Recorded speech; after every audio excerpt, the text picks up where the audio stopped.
ನಮಸ್ಕಾರಗಳು ಮೇಷರಾಶಿಯವರ ಫೆಬ್ರವರಿ 21ರಿಂದ 27ರವರೆಗಿನ ಈ 7 ದಿನಗಳು ನಿಮ್ಮ ಜೀವನದಲ್ಲಿ ಅತ್ಯಂತ ನಿರ್ಣಾಯಕವಾಗಲಿದೆ. ಈ ವಾರದಲ್ಲಿ ನಡೆಯುವ ಗ್ರಹಗತಿಗಳ ಬದಲಾವಣೆ ನಿಮ್ಮ ವೃತ್ತಿ, ಹಣಕಾಸು ಮತ್ತು ವೈಯಕ್ತಿಕ ಜೀವನದ ಮೇಲೆ ಯಾವ ರೀತಿ ಪ್ರಭಾವ ಬೀರಲಿದೆ. 21ನೇ ತಾರೀಕಿನಿಂದ 27ನೇ ತಾರೀಕಿನವರೆಗೆ ಪ್ರತಿದಿನವೂ ನಿಮಗೆ ಹೇಗಿರಲಿದೆ, ಈ ವಾರದಲ್ಲಿ ನೀವು ಮಾಡಬೇಕಾದುದ್ದೇನು, ಬಿಡಬೇಕಾದುದ್ದೇನೋ ಎಲ್ಲವನ್ನ ಸಂಪೂರ್ಣವಾಗಿ ತಿಳಿದುಕೊಳ್ತೀವಿ. ವಿಡಿಯೋನ ಸ್ಕಿಪ್ ಮಾಡದೆ ಕೊನೆವರೆಗೂ ನೋಡಿ. ಫೆಬ್ರವರಿ 21 ಮತ್ತು 22 ಈ ದಿನಗಳು ನಿಮಗೆ ಮಿಶ್ರ ಫಲವನ್ನ ನೀಡಲಿವೆ.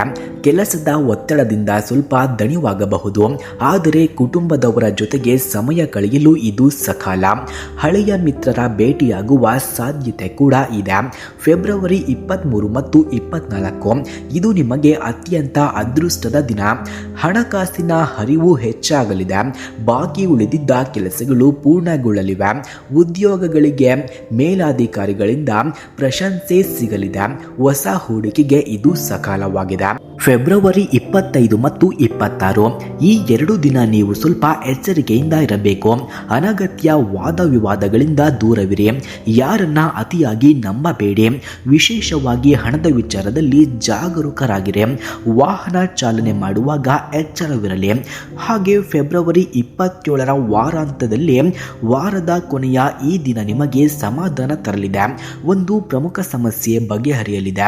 ಮನಸ್ಸಿಗೆ ನೆಮ್ಮದಿ ಸಿಗುವಂತಹ ಸುದ್ದಿ ಕೇಳುತ್ತೀರಿ.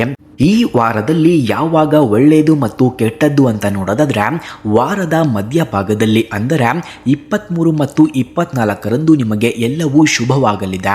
ಹೊಸ ಕೆಲಸ ಆರಂಭಿಸಲು ಅಥವಾ ಪ್ರಮುಖ ಒಪ್ಪಂದಗಳಿಗೆ ಸಹಿ ಹಾಕಲು ಈ ದಿನಗಳು ಶ್ರೇಷ್ಠವಾಗಿದೆ. ಯಾವಾಗ ಕೆಟ್ಟದ್ದು ಅಂತ ನೋಡೋದಾದ್ರೆ, 25 ಮತ್ತು 26ನೇ ತಾರೀಕಿನಂದು ಮಾನಸಿಕ ಒತ್ತಡ ಹೆಚ್ಚಿರಬಹುದು.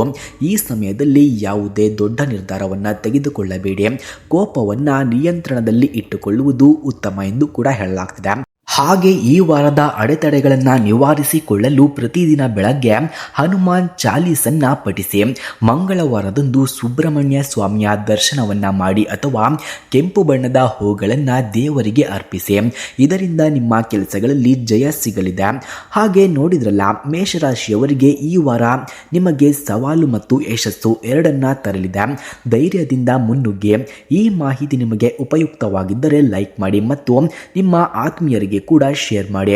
ನಿಮ್ಮ ಅನುಭವಗಳನ್ನು ಕಮೆಂಟ್ ಮೂಲಕ ನಮಗೆ ತಿಳಿಸಿ. ಧನ್ಯವಾದಗಳು.